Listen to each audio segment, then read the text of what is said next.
So anyway, going back to, I played with my good friend Maria 2 times, 2 passes. And the reason why I didn't trust her the first time, and that was less than 12 days, never went back to her. And then I said, oh, hold it. I'm traveling to California. I'm going to call her and see if she's available to meet. She responded, oh yeah, let's make it happen. Spent another 3-4 days listening to her tears, listening that her daughter is key. And then she started talking about taking a bus to work. And I thought, hold it. I've been to Asia. They take buses. They don't have scooters or they don't have transportation. They take a bus. Then she said she doesn't have FaceTime or an iPhone, but she's got an email. The email came over at yahoo.com. This is all coming into my mind. And she's still out there. She's not aware of this. Okay? But I'm going to tell her next time she texts me, because she will. Because she'll be asking for money. I say, listen, you're caught. I got you. You're a catfish, but you taught me something. And by the way, the story is on my YouTube channel and TikTok. And I'm going to go live and start talking to my communities about dating apps because people have asked me. But most of my followers are younger, divorced at least once.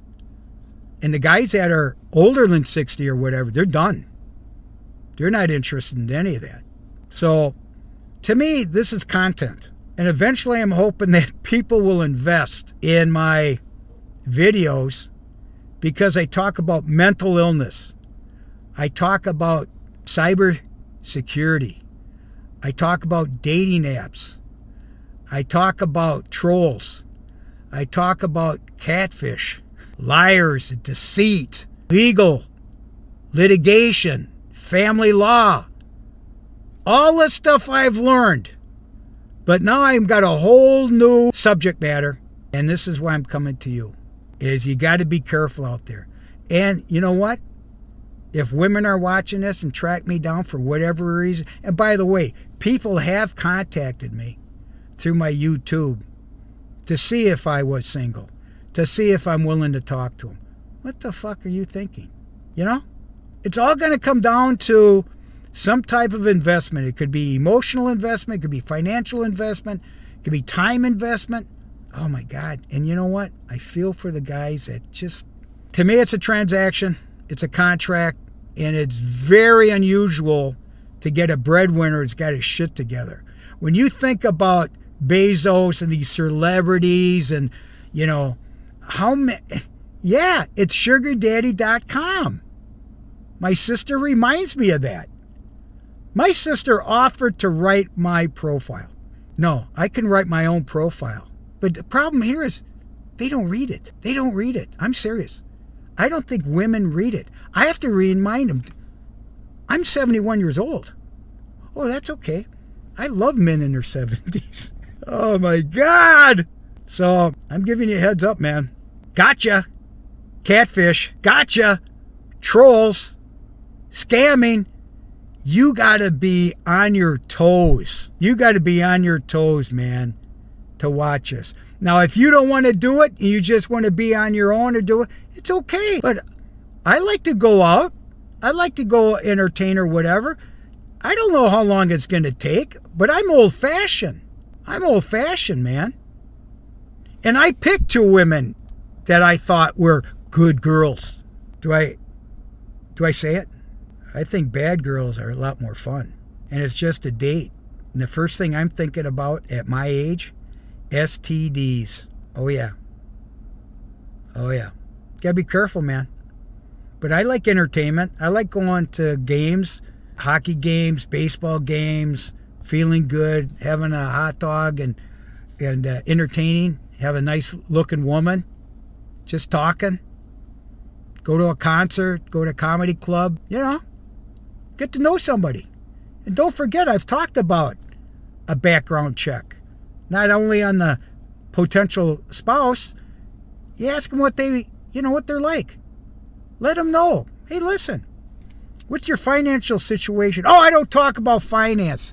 Would you sign a prenup? Oh, I would never do that. And you know, when you're in your 50s, you either have kids, you've got estranged from your kids, you've had a profession, you've had a career, you had a purpose in life. This is the shit I'm talking about.